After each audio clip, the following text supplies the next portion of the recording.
metal. Is that okay? You got everything you can want today, right? You got metal. You got some bloody fights over there. You got rap. Thank you guys for coming out. Seriously, you having a good time?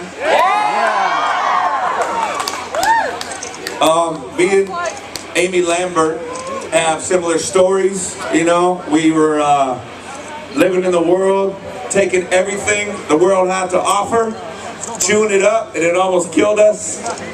You know, and we're here to say that we made it through.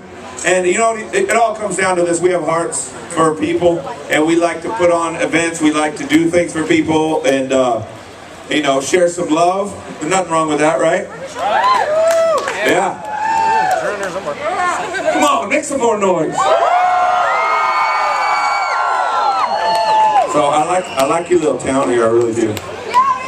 Seriously, thank you. I'm stoked to be here. I grew up in Bakersfield, California.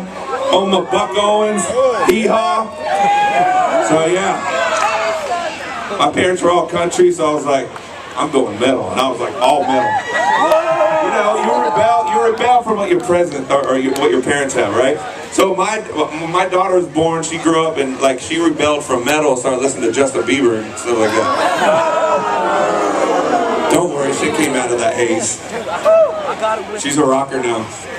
But yeah, so back then in Bakersfield, it was just like metal, sports, or fighting and drugs and all that stuff. Like I was pretty good. I chose metal. I didn't do drugs till later in life. For some reason, I made it through my teens without doing much drugs. I think I tried pot a couple times, and then I remember I smoked some weed in my backyard, and I woke up like 4 hours later, like sitting there, and I was in a haze just for a long. I think I smoked some kind of. It was laced with something, and I was like, I ain't touching that stuff no more. So yeah, I made it through my teens. I moved up to Hollywood when I was like 19 or 20, and we formed Korn out there, and that's when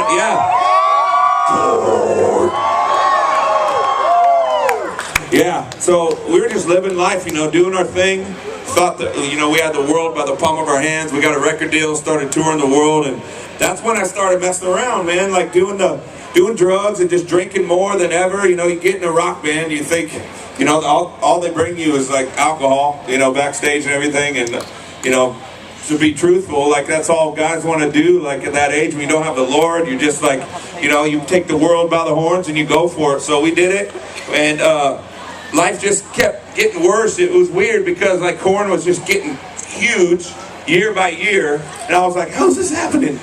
Little guys from Bakersfield, California, the armpit of California, they call it. So, and then here we are on MTV with like, you know, battling NSYNC and Britney Spears on the countdowns every day. It was just it didn't make sense to me. I was like, all right, but you know, as the awards came, as the record sales came, as the money came, it just seemed like we were falling personally, and the friendship kind of just in the band kind of withered away because of the fame and the money and the partying and just year by year, I was like, it didn't make sense. I was like, wait, I got everything I wanted. Why am I miserable? So I was like, all right, maybe it's because I'm partying all the time. So I quit partying, and I had a baby, and with my wife, and you know, I tried to get it together for a while, but I just kept falling into it. You know, that was my life, just drinking and doing drugs. You know, and it just I couldn't get away from it. I would try to quit. I'd quit for a couple months, and then I'd be right back to it. And it destroyed everything. It destroyed my marriage. It destroyed the friendships in Korn. It destroyed everything in my life, you know. And so I got to the point where I was like, I was just an empty shell walking around, you know. And I was like, what am I doing here? I don't know. So I just kept getting high. And then I started like doing some coke once in a while. Then I went to pills, Xanax, Vicodin, and then I graduated to the worst of the worst. Some of you guys know crystal meth. Yeah. It'll real jack you up, man. I started doing crystal meth in 2004, snorted it for 2 years, started smoking it, and just anything. I want to get high, I just want to escape this world because I was so empty. And at the end of that 2 years, I was like, I got to clean up for my daughter, you know, I just can't. I was mixing like Xanax and crystal meth every day. I would like get high all spun out during the day. And then at night, I'd be like, okay, I got a Korn show tomorrow. I got to get I gotta get some sleep. So I would take Xanax to get my heart stop beating all fast, and I crashed for like 4 hours, get up, start smoking or snorting again. So it was a crazy cycle, man. And but at that time I moved back to Bakersfield, where it all started, where all the corn guys grew up and everything. My parents were there and everything. And I was just looking at my perfect picture of innocence daughter, you know, just little angel. She was just 5 years old at the time. She's starting to enter school, and I was like, man, I gotta clean my life up. So I tried to go to rehab. It didn't work. I quit for like 2 days, and then I was like diving back into it. And as a last resort, I ended up in this church, you know, and I went there high on crystal meth.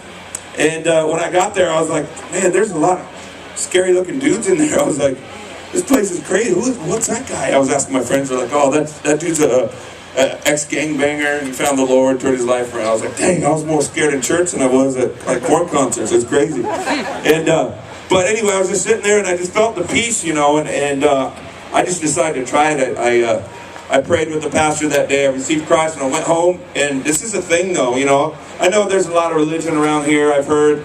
But the thing is, I went home and I started talking to Jesus. I was like, Jesus, I'm a jacked up speed drug user, and I'm gonna die if you don't take this from me. So I started talking to the Lord every day, and within a couple of weeks, man, that stuff just fell out of my life. Ever since then, it's been 8 years, and I've been just living like I've been so happy.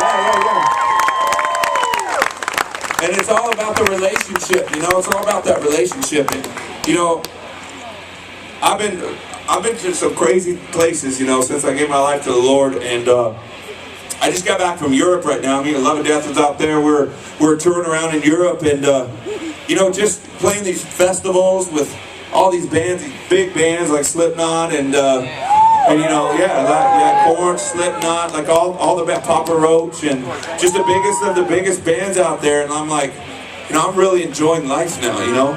And it's like such a trip because I was so miserable before, and you know, I'm not ruining my life anymore. I'm so thankful to be alive, you know, and Christ is the only reason for that, you know. And He loves everybody where they're at, you know. That's what I'm finding out, and I'm just so thankful that I finally get it, you know. And it's just like I'm living and loving and you know, just flowing through life with a positive attitude. It's great. But yeah, I'm gonna bring Amy Lambert out here now, and you guys check out her story. We're gonna be up a little bit in a few minutes to melt your faces. You gonna stick around or what? Right on. We appreciate you guys, seriously.